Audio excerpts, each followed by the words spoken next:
All right. Well, hello everyone. We just want to thank you for coming to the webinar today. We're going to be discussing Zoom, which, as most of you know, has become a very popular product while many people are social distancing and just kind of during this time of quarantining. Oh, let me change the slide. We just want to say thank you for everybody for your patience and for working with us. We feel that everybody has just been very supportive during this time, and we know that together we can weather this storm. So this is all about us working together and just trying to help you guys get through this time as best as possible. All right, so our agenda for today. What is Zoom? I think a lot of you probably already know that, but we'll go over it nonetheless. Zoom pricing, Zoom website, the Zoom meeting controls and features, and the Zoom security concerns. So, all right, and just to let you know, a little bit of housekeeping. All our participants will be muted during the presentation. If you guys have any questions during the presentation, you can use the chat feature at the bottom. Just go ahead and click that, and you can either message me or Derek, who is also in the meeting. And if you have to leave the meeting at any point, you can, in the bottom right-hand corner, click the Leave Meeting button. In our screen, it shows End Meeting, but that's because we're the administrators of the meeting, and in its place, you should see a Leave Meeting button. All right, so what is Zoom? Zoom is a video communication software that supports video and audio conferencing. It supports chat and webinars just kind of across multiple devices. It works for your mobile device, your desktop, your telephone, and your room systems. It also works for either Windows or Mac PCs. And it's a cloud-based product, so you do have to have some internet access to use it.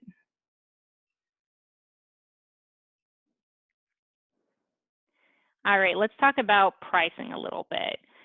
Zoom is offered at several different pricing levels. You can start with the free package, which is really nice just to test and verify if you like the software. So I think that's a really great perk. There are a couple of limits at the free level. There is a limit of 100 participants, and then the really big one, I think, is a 40-minute limit on meetings. So if you're kind of interested, if you have like a few half-hour meetings you want to test out, I think the free is just a great place to start. It has most of the features enabled. And yeah, we recommend starting there just to see if you like it. Once you're ready to kind of have a little bit more serious of a commitment to it, you can move up to the professional version. And once you have that, it gives you, once again, 100 participants, but also a 24-hour limitation on meetings. And then you also get 1 gig of cloud recording. Business and enterprise levels, those increase the number of users you have as well as give you a few more perks. But most of those are customizations that are very specific.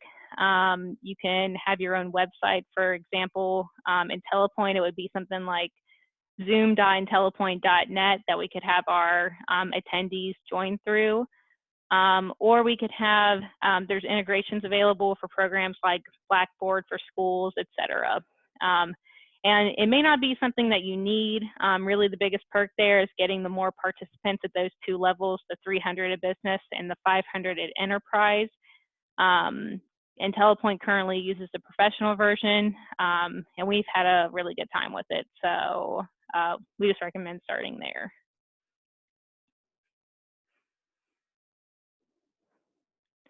All right, so I'm going to talk about the website just a little bit. Zoom has a website where you will get started with creating your account. And then once you're ready, like I talked about earlier, to have a license, then you'll sign up for that membership there.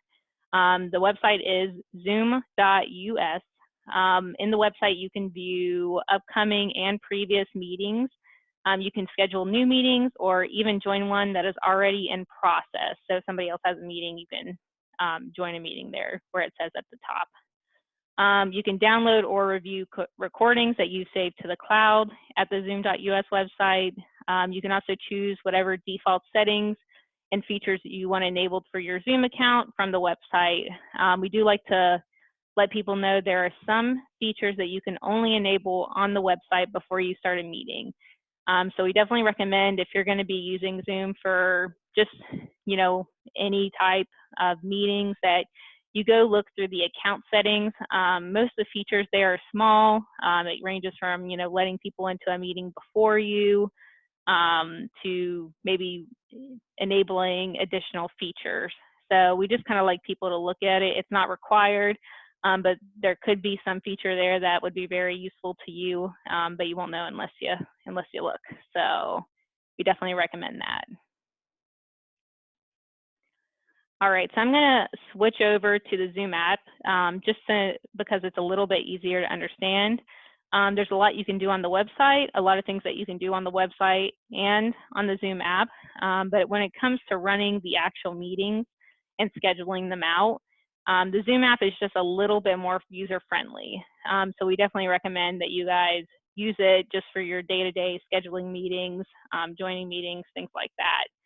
And you can find all the downloads at zoom.us/download. And if you're using like a phone or a tablet, you can obviously find it in your app store as well. All right. Okay, so I'm going to talk about a few features just in the Zoom window that we can discuss. There is a new meeting button. This one is for maybe you have a call, somebody lets you know, hey, I need to share my screen with you really quick. That's where the new meeting button comes in. And the moment you click that, a meeting is generated. It just starts. So let me pull up this window. So once you click that button, a meeting starts. All your default information that you have set up for Zoom, that's what generates in this meeting. And then from that point, you know, you can always look at the information in the top left-hand corner of the screen and copy that and send it to the client. Or you can invite others through their email by clicking that invite others person in the center of the screen. And then type in, you know, all your participants' emails and send it out really quick. But like I said, there isn't a lot of control, you know, with that. Whenever you set up this meeting, you can't go through and personalize it how you might like it to go. So we just kind of recommend only using this for whenever it's all of a sudden you need to hop in a meeting really quick. The next button is the schedule button, and I would say that this is probably the most used whenever setting up Zoom meetings. So whenever you're ready to schedule a meeting at some point in the future, it could be later today, it could be you know, some point 3 months from now, the schedule feature is what we recommend. And once you click that schedule button, it basically brings up a bunch of options for you to go through. So you'll be able to set a topic so your participants know what the meeting's about. You choose a start date and a start time. You'll be able to set a duration. Just to let you guys know, the duration doesn't really have any impact on the actual length of the meeting. And we've seen a little bit of confusion about that, but it really just lets your participants know how long the meeting should be. You won't be cut off in the meeting if it goes past an hour. So, you know, I think everybody here in this meeting, you received an invite, and for most of you, when you accepted, it probably updated your calendar. Whenever you do that, for example, with this one, if I were to accept the invite to this, it would block out an hour. So that's really just what it's about. The next setting you get to choose is meeting ID. Once you move up to a actual paid license, you get your own personal meeting ID. So if it's within the company, we usually recommend, hey, use your personal ID. People can kind of start to remember it if they want to, and not that big of a deal for them to know it and just be able to join up really quick. If it's outside of the company, I usually let it generate automatically, and that way it doesn't get reused for something. You can require a password on your meeting. You can set that personally or just let the system generate it. The video and audio settings, we usually just leave those be because it's just the easiest way for people to join. They're able to. Calendar, that's pretty much the calendar that you personally use. So once you click that schedule button at the bottom, it's going to open your calendar and let you kind of fill out the rest of the information to send it to your participants. So for us, we selected Outlook. And then you have some advanced options. You can enable the waiting room. We'll touch on that in a little bit. You can enable join before host.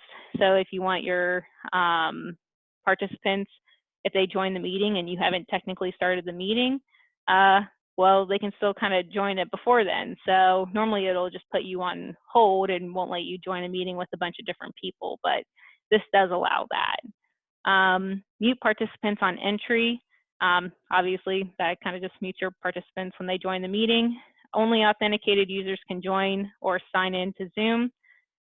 We don't recommend this, especially for like if you're doing a webinar or something, because it requires you have a Zoom account and a lot of people don't. So just use that one with your own discretion, and then automatically record the meeting. I didn't get this in the screenshot, but you can tell it whether you want it to record to the cloud or record to your computer. And once you click that schedule button, it basically just pops up the email for you. All the information is already filled in. The only thing you have to do is enter your participants' emails and then click send. If you need to make any changes, obviously you can go down to the bottom and maybe write some information about the meeting, let everybody know maybe there's something they need to bring with them or something they need to prepare for. That's totally fine. If you need to edit the start time or the end time of the meeting or something like that, we normally recommend you just kind of exit out of the email and go back and modify your Zoom meeting before you really send it. I think that's just a little bit easier. It keeps things synced up. All right. And then once you have scheduled a meeting, you can see up here on the top left-hand corner, there's a meetings tab. You go ahead and click it, and you can see the meeting that you just scheduled. And there's a couple options here. Obviously, you can start the meeting. You can start the meeting at any time, really, even if it's days beforehand. If you just wanted to test it, make sure everything's working. You can copy the invitation and send it out to people. You can edit the meeting. So if you wanted to, you can come in here and change the time, and it'll give you the option to send out another email. The only thing that really does is it updates people's calendars. Just to let you guys know, so for example, let's say we had this test meeting scheduled for tomorrow. At 3 o'clock tomorrow, when this meeting is set to end, the meeting here doesn't disappear. It disappears at midnight tomorrow. So let's say the meeting we switched it and we wanted to start it at 4 o'clock instead of 2. Well, that's not too much of a problem because the meeting's active all day. So I can go in at any point and start it. So instead of having to resend out an email, I might just be able to tell the participants, hey, we're doing it at 4 instead of 2. Just join when you can, and go from there. If it's the next day, like let's say the meeting was for tomorrow and we rescheduled it to 2 the day after, then you do actually need to come in and at least edit this meeting so that way that meeting ID doesn't disappear. And then obviously you can resend out the invitation if you want to. Yeah, I think that was it. That was all we wanted to share on that one. All right, so I'm going to go a little bit away from scheduling meetings and then a little bit more detailed on the actual meeting features. Some of these, as a participant, you'll see yourself, the mute, the video, maybe the chat, just a few different things. But as the administrator, you have a little bit more control over the meeting. So you'll see the mute and the start video on your side as the administrator, but that's really just for your personal microphone and video. In the center, you kind of have a little bit more of your control. So your security, managing the participants, chat, sharing your screen, recording, breakout rooms, which we'll talk about later, and then reactions is just a little thing that they added recently that just kind of there for fun. All right, so chat feature. Basically, I mean, it is what it says it is. You can always click the chat button in the bottom left-hand window or bottom window, and then up on the right hand, it should pop up a window and show all the participants. Depending on what security you've set up, you can say whether you want your participants to be able to chat, or maybe it's just you who can chat. Normally, I kind of just leave it to everyone, and if somebody has a question or something, they can always post it in there. But that is an option, and obviously, you know, your participants could chat each other or something like that. There's also a recording feature, and I kind of talked about this a little bit earlier. But there is a record button, and you can choose whether you want to record to your computer or record to the cloud if you have a paid subscription. And if you come into your Zoom settings, you'll see that you can set where you want those recordings to go. It even tells you how much space you have remaining on your computer. So I'm doing pretty good, 52 gig. And then if you come down to the bottom, it actually tells you how much storage you have in the cloud, which for us right now, it's 1 gig, and we've only used 0. So we're doing really well. And this might be a good thing to check if you're wanting to record to the cloud and maybe you're about to have a really big meeting and you record to the cloud all the time. Just go in there and check, because you don't want anything to get cut off because your storage has reached capacity. So always a good setting to check. All right, and then we have the share screen feature. So for example here, I've clicked share screen. I have 3 monitors, so I have screen 1, screen 2, screen 3, and I can share any of those monitors. There's also a couple other options. I can bring up a whiteboard. I can click the iPhone, iPad if I need to switch over to maybe sharing something on my phone at any point. And then below, you'll notice that there's a couple different options here. Maybe these are the applications I was using, ScreenPresso, IntelliPoint, or Zoom. I had a PowerPoint open, I had an IntelliPoint application open in my Outlook. And let's say that maybe you work with really sensitive information in HR and payroll, or maybe you just have a higher administrative role in the company, and maybe you're giving a presentation, but you don't want anything to accidentally pop up on your computer.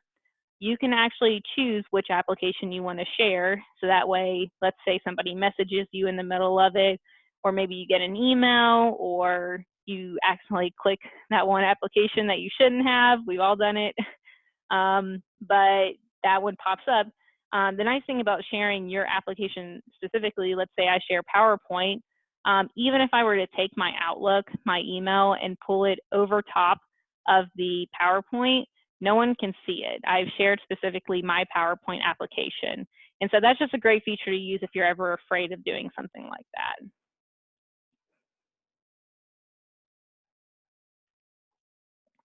All right. And here is a perfect example of enabling or going through and checking your account settings.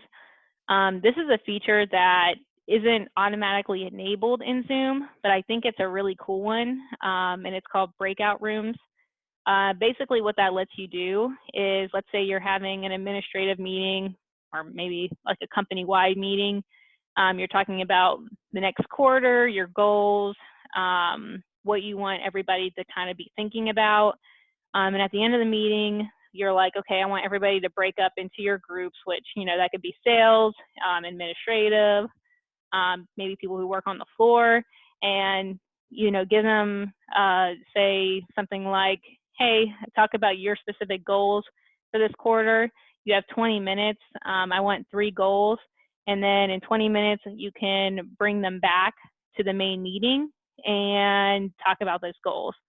So pretty much what you can do is you create 3 rooms for them. You automatically assign, salespeople to a sales group, administrative people to the administrative group. And then once you open those rooms, people are sent to their individual rooms. And then once the 20 minutes are up, you just bring those rooms back. And so something that's normally complicated in where, everybody would have to leave the meeting and then join up their individual meetings and figure out what their other meeting IDs are, and then leave that meeting and come back to the main one. All of that is handled within the same Zoom meeting. And it's just a really great feature if it's something that you guys definitely do like regularly. All right, so we're going to talk about Zoom security features. Obviously, there's been some questionable things happening with Zoom recently. IntelliPoint's been working with Zoom for several years now, I think, since I joined the company.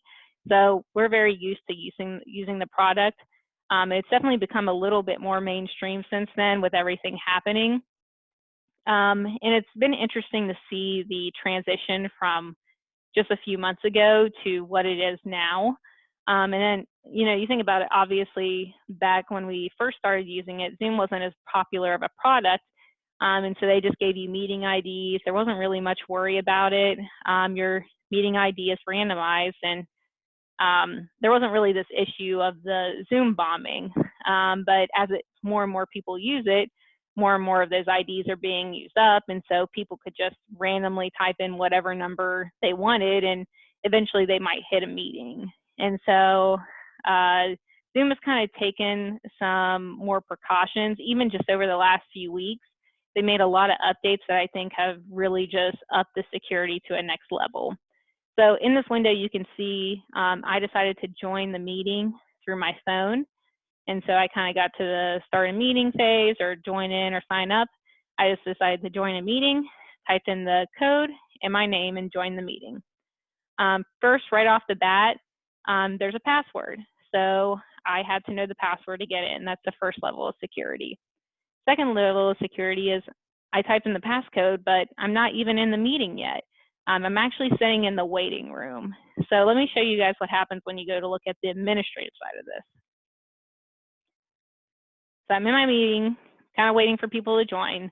I see Rebecca has tried to enter the meeting and she's sitting in the waiting room.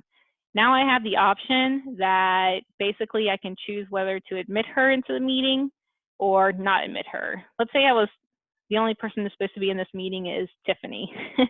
Might be a good chance to decline a meeting request. So just to let you guys know, that is an optional feature. But yeah, it's just another level of security that you can set up on your meeting. Just to show a little bit more, there are some participant controls. So let's say we let Rebecca in. Maybe for some reason we thought it was Tiffany, but it's definitely not. Something we can do is we can put her in the waiting room. Let's say we're talking about sensitive information in this meeting. We see her join. We don't think it's who it's supposed to be. So very quickly, I put her in the waiting room again. And then I can give her a quick call and say, hey, was that you? And if so, I can just bring her right back into the meeting. We do like to tell everybody, IntelliPoint learned this a little bit of the hard way, but you can remove someone from a meeting. There's a special feature in Zoom where if you remove someone from a meeting, that they can't rejoin it, which makes a little bit sense. You don't want someone who you don't want in your meeting trying to rejoin all the time. But for example, we had some issues with the audio, I think. And so we had to remove someone, and then we realized they can't get back in. So that's something that you have to change on the zoom.us website. And we just like to let people know that. And there are some more participant controls. Let's say Rebecca's good to go. You can always chat her directly. You could ask her to start her video. You could make her the host, and just to let you guys know what that's about. Let's say for some reason, maybe me as the host, I start to have some technical problems. My internet's going in and out. I don't want the meeting to end. So what I could do is I could transfer the host role to someone else. For example, in our meeting, there's Derek. I could transfer and make Derek the host, and that way if all of a sudden I drop out, the meeting's not over. You also have the option to rename, which you wouldn't think much of, but whenever you have a big meeting and people start calling into it, it's actually a really great feature because you can say, hey, whose number is this? And then go rename that number, and as other people join the meeting, they're not confused because there's 10 phone numbers in there. They've all been named as they entered the meeting, and you've changed them. I think that's it for those controls. So we will go to the next one. All right, security. So this is the last security thing we're going to talk about. They did add an additional security tab on top of everything, and this is just kind of, instead of individual participants, this is overall participant control. So let's say you're, once again, in that higher level meeting where maybe you're talking about sensitive information, everyone you want in the meeting is here, but you want to be extra safe, you can actually lock that meeting and no one else can join. If at some point you realize, oh man, we forgot Derek, and Derek has to be here for it, you can always unlock that meeting and let him join and lock it back if you want to. There's the enable waiting room, really great feature. Some ways that people use it, for example, we had a meeting at 2 o'clock today. Maybe you're trying to set up a meeting for 2. You want to get in 15 minutes early and make sure everything's working. You can enable that waiting room and go ahead, test everything, and then as people join, they're just kind of waiting to enter when maybe you don't want them to see what's in the presentation yet. And then once you hit that right time, maybe 5 minutes before, you go ahead and disable it, let everybody join, or you can go ahead and just accept them individually or all together and let everybody join in and accept them as they come, or you can just disable it, and then from that point forward, anybody who has the meeting information can join it. The other setting is the allow participants to, and I mean, pretty straightforward. I can say whether I want participants to share the screen. Good thing to turn off if maybe people don't realize that they have that option, just to be a little bit safe in presentations and things like that. You can allow the participants to chat or not, and the same thing for rename themselves. So just a few more options on top of everything. All right. So IntelliPoint Assistant. So if you guys have any questions for us, you can always email us at support@intellipoint.net. You can always call either of our numbers, our West Virginia or our Cincinnati number. And if you're a customer, you can feel free to go to intellipoint.net and then click the customer portal button at the very top of the window and get in or create a ticket that way. All right. And if you have any questions at this point, you can unmute yourself and go ahead and ask those. I haven't received any chats during the meeting, so if you have any questions, please let us know.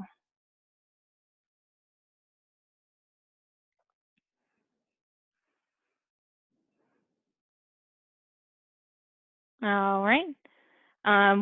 If you have any questions that are specific to your company and you guys want to get Zoom set up, you can always reach us at support@intellipoint.net, or please just give us a call. And we just want to say thank you to everybody for coming. We hope you found the webinar helpful, and please let us know if you need anything in the future. Thank you guys so much.